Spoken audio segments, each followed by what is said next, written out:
You shall command the people of Israel that they bring to you pure beaten olive oil for the light, that a lamp may regularly be set up to burn. In the tent of meeting, outside the veil that is before the testimony, Aaron and his sons shall tend it from evening to morning before YeHoVah. It shall be a statute forever to be observed throughout their generations by the people of Israel. Then bring near to you Aaron your brother, and his sons with him, from among the people of Israel, to serve me as priests, Aaron and Aaron's sons, Nadab and Abihu, Eleazar and Ithamar. And you shall make holy garments for Aaron your brother, for glory and for beauty. You shall speak to all the skillful, whom I have filled with a spirit of skill, that they make Aaron's garments to consecrate him for my priesthood. These are the garments that they shall make: a breastpiece, an ephod, a robe, a coat of checker work, a turban, and a sash. They shall make holy garments for Aaron your brother, and his sons to serve me as priests. They shall receive gold, blue and purple and scarlet yarns, and fine twined linen. And they shall make the ephod of gold, of blue and purple and scarlet yarns, and of fine twined linen, skillfully worked. It shall have 2 shoulder pieces attached to its 2 edges, so that it may be joined together. And the skillfully woven band on it shall be made like it and be of one piece with it, of gold, blue and purple and scarlet yarns, and fine twined linen. You shall take 2 onyx stones, and engrave on them the names of the sons of Israel, 6 of their names on the one stone, and the names of the remaining 6 on the other stone, in the order of their birth. As a jeweler engraves signets, so shall you engrave the 2 stones with the names of the sons of Israel. You shall enclose them in settings of gold filigree. And you shall set the 2 stones on the shoulder pieces of the ephod, as stones of remembrance for the sons of Israel. And Aaron shall bear their names before YeHoVah on his 2 shoulders for remembrance. You shall make settings of gold filigree, and 2 chains of pure gold, twisted like cords, and you shall attach the corded chains to the settings. You shall make a breastpiece of judgment in skilled work. In the style of the ephod you shall make it, of gold, blue and purple and scarlet yarns, and fine twined linen shall you make it. It shall be square and doubled, a span its length and a span its breadth. You shall set in it 4 rows of stones. A row of sardius, topaz, and carbuncle shall be the first row, and the second row an emerald, a sapphire, and a diamond. And the third row a jacinth, an agate, and an amethyst, and the 4th row a beryl, an onyx, and a jasper. They shall be set in gold filigree. There shall be 12 stones with their names according to the names of the sons of Israel. They shall be like signets, each engraved with its name, for the 12 tribes. You shall make for the breastpiece twisted chains like cords, of pure gold. And you shall make for the breastpiece 2 rings of gold, and put the 2 rings on the 2 edges of the breastpiece. And you shall put the 2 cords of gold in the 2 rings at the edges of the breastpiece. The 2 ends of the 2 cords you shall attach to the 2 settings of filigree, and so attach it in front to the shoulder pieces of the ephod. You shall make 2 rings of gold, and put them at the 2 ends of the breastpiece, on its inside edge next to the ephod. And you shall make 2 rings of gold, and attach them in front to the lower part of the 2 shoulder pieces of the ephod, at its seam above the skillfully woven band of the ephod. And they shall bind the breastpiece by its rings to the rings of the ephod with a lace of blue, so that it may lie on the skillfully woven band of the ephod, so that the breastpiece shall not come loose from the ephod. So Aaron shall bear the names of the sons of Israel in the breastpiece of judgment on his heart, when he goes into the holy place, to bring them to regular remembrance before YeHoVah. And in the breastpiece of judgment you shall put the Urim and the Thummim, and they shall be on Aaron's heart, when he goes in before YeHoVah. Thus Aaron shall bear the judgment of the people of Israel on his heart before YeHoVah regularly. You shall make the robe of the ephod olive blue. It shall have an opening for the head in the middle of it, with a woven binding around the opening, like the opening in a garment, so that it may not tear. On its hem you shall make pomegranates of blue and purple and scarlet yarns around its hem, with bells of gold between them, a golden bell and a pomegranate, a golden bell and a pomegranate, around the hem of the robe. And it shall be on Aaron when he ministers, and its sound shall be heard when he goes into the holy place before YeHoVah, and when he comes out, so that he does not die. You shall make a plate of pure gold and engrave on it, like the engraving of a signet, holy to YeHoVah. And you shall fasten it on the turban by a cord of blue. It shall be on the front of the turban. It shall be on Aaron's forehead, and Aaron shall bear any guilt from the holy things that the people of Israel consecrate as their holy gifts. It shall regularly be on his forehead, that they may be accepted before YeHoVah. You shall weave the coat in checker work of fine linen, and you shall make a turban of fine linen, and you shall make a sash embroidered with needlework. For Aaron's sons you shall make coats and sashes and caps. You shall make them for glory and beauty. And you shall put them on Aaron your brother, and on his sons with him, and shall anoint them and ordain them and consecrate them, that they may serve me as priests. You shall make for them linen undergarments to cover their naked flesh. They shall reach from the hips to the thighs, and they shall be on Aaron and on his sons when they go into the tent of meeting, or when they come near the altar to minister in the holy place, lest they bear guilt and die. This shall be a statute forever for him and for his offspring after him. Now this is what you shall do to them to consecrate them, that they may serve me as priests. Take 1 bull of the herd and 2 rams without blemish, and unleavened bread, unleavened cakes mixed with oil, and unleavened wafers smeared with oil. You shall make them of fine wheat flour. You shall put them in 1 basket and bring them in the basket, and bring the bull and the 2 rams. You shall bring Aaron and his sons to the entrance of the tent of meeting and wash them with water. Then you shall take the garments, and put on Aaron the coat and the robe of the ephod, and the breastpiece, and gird him with the skillfully woven band of the ephod. And you shall set the turban on his head and put the holy crown on the turban. You shall take the anointing oil and pour it on his head and anoint him. Then you shall bring his sons and put coats on them, and you shall gird Aaron and his sons with sashes and bind caps on them. And the priesthood shall be theirs by a statute forever. Thus you shall ordain Aaron and his sons. Then you shall bring the bull before the tent of meeting. Aaron and his sons shall lay their hands on the head of the bull. Then you shall kill the bull before YeHoVah at the entrance of the tent of meeting, and shall take part of the blood of the bull and put it on the horns of the altar with your finger, and the rest of the blood you shall pour out at the base of the altar. And you shall take all the fat that covers the entrails, and the long lobe of the liver, and the 2 kidneys with the fat that is on them, and burn them on the altar. But the flesh of the bull and its skin and its dung you shall burn with fire outside the camp, it is a sin offering. Then you shall take 1 of the rams, and Aaron and his sons shall lay their hands on the head of the ram, and you shall kill the ram and shall take its blood and throw it against the sides of the altar. Then you shall cut the ram into pieces, and wash its entrails and its legs, and put them with its pieces and its head, and burn the whole ram on the altar. It is a burnt offering to YeHoVah. It is a pleasing aroma, a food offering to YeHoVah. You shall take the other ram, and Aaron and his sons shall lay their hands on the head of the ram, and you shall kill the ram and take part of its blood and put it on the tip of the right ear of Aaron and on the tips of the right ears of his sons, and on the thumbs of their right hands and on the great toes of their right feet, and throw the rest of the blood against the sides of the altar. Then you shall take part of the blood that is on the altar, and of the anointing oil, and sprinkle it on Aaron and his garments, and on his sons garments with him. He and his garments shall be holy, and his sons garments with him. You shall also take the fat from the ram and the fat tail and the fat that covers the entrails, and the long lobe of the liver and the 2 kidneys with the fat that is on them, and the right thigh, for it is a ram of ordination, and 1 loaf of bread and 1 cake of bread made with oil, and 1 wafer out of the basket of unleavened bread that is before YeHoVah. You shall put all these on the palms of Aaron and on the palms of his sons, and wave them for a wave offering before YeHoVah.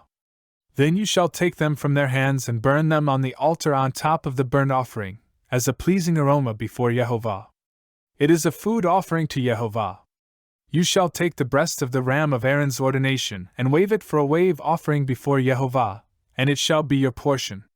And you shall consecrate the breast of the wave offering that is waved and the thigh of the priest's portion that is contributed from the ram of ordination, from what was Aaron's and his sons. It shall be for Aaron and his sons as a perpetual due from the people of Israel, for it is a contribution.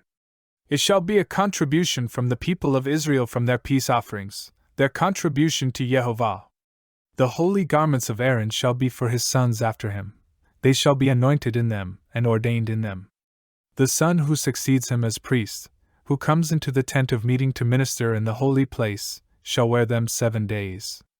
You shall take the ram of ordination and boil its flesh in a holy place. And Aaron and his sons shall eat the flesh of the ram and the bread that is in the basket in the entrance of the tent of meeting. They shall eat those things with which atonement was made at their ordination and consecration, but an outsider shall not eat of them, because they are holy. And if any of the flesh for the ordination or of the bread remain until the morning, then you shall burn the remainder with fire. It shall not be eaten, because it is holy. Thus you shall do to Aaron and to his sons, according to all that I have commanded you. Through 7 days shall you ordain them, and every day you shall offer a bull as a sin offering for atonement. Also you shall purify the altar, when you make atonement for it, and shall anoint it to consecrate it. 7 days you shall make atonement for the altar and consecrate it, and the altar shall be most holy. Whatever touches the altar shall become holy. Now this is what you shall offer on the altar: 2 lambs a year old day by day regularly. 1 lamb you shall offer in the morning, and the other lamb you shall offer at twilight. And with the first lamb 1/10 measure of fine flour mingled with 1/4 of a hin of beaten oil, and 1/4 of a hin of wine for a drink offering. The other lamb you shall offer at twilight, and shall offer with it a grain offering and its drink offering, as in the morning, for a pleasing aroma, a food offering to YeHoVah. It shall be a regular burnt offering throughout your generations at the entrance of the tent of meeting before YeHoVah, where I will meet with you, to speak to you there. There I will meet with the people of Israel, and it shall be sanctified by my glory. I will consecrate the tent of meeting and the altar. Aaron also and his sons I will consecrate to serve me as priests. I will dwell among the people of Israel and will be their Elohim. And they shall know that I am YeHoVah their Elohim, who brought them out of the land of Egypt that I might dwell among them. I am YeHoVah their Elohim. You shall make an altar on which to burn incense. You shall make it of acacia wood. 1 cubit shall be its length, and 1 cubit its breadth. It shall be square, and 2 cubits shall be its height. Its horns shall be of one piece with it. You shall overlay it with pure gold, its top and around its sides and its horns. And you shall make a molding of gold around it. And you shall make 2 golden rings for it. Under its molding on 2 opposite sides of it you shall make them, and they shall be holders for poles with which to carry it. You shall make the poles of acacia wood and overlay them with gold. And you shall put it in front of the veil that is above the ark of the testimony, in front of the atonement cover that is above the testimony, where I will meet with you. And Aaron shall burn fragrant incense on it. Every morning when he dresses the lamps he shall burn it, and when Aaron sets up the lamps at twilight, he shall burn it, a regular incense offering before YeHoVah throughout your generations. You shall not offer unauthorized incense on it, or a burnt offering, or a grain offering, and you shall not pour a drink offering on it. Aaron shall make atonement on its horns once a year. With the blood of the sin offering of atonement, he shall make atonement for it once in the year throughout your generations. It is most holy to YeHoVah. Thus says YeHoVah of hosts, I have noted what Amalek did to Israel in opposing them on the way when they came up out of Egypt. Now go and strike Amalek and devote to destruction all that they have. Do not spare them, but kill both man and woman, child and infant, ox and sheep, camel and donkey. So Saul summoned the people and numbered them in Telaim, 200,000 men on foot, and 10,000 men of Judah. And Saul came to the city of Amalek and lay in wait in the valley. Then Saul said to the Kenites, Depart, go down from among the Amalekites, lest I destroy you with them. For you showed kindness to all the people of Israel when they came up out of Egypt. So the Kenites departed from among the Amalekites. And Saul defeated the Amalekites from Havilah as far as Shur, which is east of Egypt. And he took Agag the king of the Amalekites alive and devoted to destruction all the people with the edge of the sword. But Saul and the people spared Agag and the best of the sheep and of the oxen and of the fattened calves and the lambs, and all that was good, and would not utterly destroy them. All that was despised and worthless they devoted to destruction. The word of YeHoVah came to Samuel. I regret that I have made Saul king, for he has turned back from following me and has not performed my commandments. And Samuel was angry, and he cried to YeHoVah all night. And Samuel rose early to meet Saul in the morning. And it was told Samuel. Saul came to Carmel, and behold, he set up a monument for himself and turned and passed on and went down to Gilgal. And Samuel came to Saul, and Saul said to him, Blessed be you of YeHoVah. I have performed the commandment of YeHoVah. And Samuel said, What then is this bleating of the sheep in my ears and the lowing of the oxen that I hear? Saul said, They have brought them from the Amalekites, for the people spared the best of the sheep and of the oxen to sacrifice to YeHoVah your Elohim, and the rest we have devoted to destruction. Then Samuel said to Saul, Stop! I will tell you what YeHoVah said to me this night. And he said to him, Speak. And Samuel said, Though you are little in your own eyes, are you not the head of the tribes of Israel? YeHoVah anointed you king over Israel. And YeHoVah sent you on a mission and said, Go, devote to destruction the sinners, the Amalekites, and fight against them until they are consumed. Why then did you not obey the voice of YeHoVah? Why did you pounce on the spoil and do what was evil in the sight of YeHoVah? And Saul said to Samuel, I have obeyed the voice of YeHoVah. I have gone on the mission on which YeHoVah sent me. I have brought Agag the king of Amalek, and I have devoted the Amalekites to destruction. But the people took of the spoil, sheep and oxen, the best of the things devoted to destruction, to sacrifice to YeHoVah your Elohim in Gilgal. And Samuel said, Has YeHoVah as great delight in burnt offerings and sacrifices, as in obeying the voice of YeHoVah? Behold, to obey is better than sacrifice, and to listen than the fat of rams. For rebellion is as the sin of divination, and presumption is as iniquity and idolatry. Because you have rejected the word of YeHoVah, he has also rejected you from being king. Saul said to Samuel, I have sinned, for I have transgressed the commandment of YeHoVah and your words, because I feared the people and obeyed their voice. Now therefore, please pardon my sin and return with me that I may bow before YeHoVah. And Samuel said to Saul, I will not return with you. For you have rejected the word of YeHoVah, and YeHoVah has rejected you from being king over Israel. As Samuel turned to go away, Saul seized the skirt of his robe, and it tore. And Samuel said to him, YeHoVah has torn the kingdom of Israel from you this day and has given it to a neighbor of yours, who is better than you. And also the glory of Israel will not lie or have regret, for he is not a man, that he should have regret. Then he said, I have sinned, yet honor me now before the elders of my people and before Israel, and return with me, that I may bow before YeHoVah your Elohim. So Samuel turned back after Saul, and Saul bowed before YeHoVah. Then Samuel said, Bring here to me Agag the king of the Amalekites. And Agag came to him cheerfully. Agag said, Surely the bitterness of death is past. And Samuel said, As your sword has made women childless, so shall your mother be childless among women. And Samuel hacked Agag to pieces before YeHoVah in Gilgal. Then Samuel went to Ramah, and Saul went up to his house in Gibeah of Saul. You are the salt of the earth, but if salt has lost its taste, how shall its saltiness be restored? It is no longer good for anything, except to be thrown out and trampled under people's feet. You are the light of the world. A city set on a hill cannot be hidden. Nor do people light a lamp and put it under a basket, but on a stand, and it gives light to all in the house. In the same way, let your light shine before others, so that they may see your good works and give glory to your Father who is in heaven.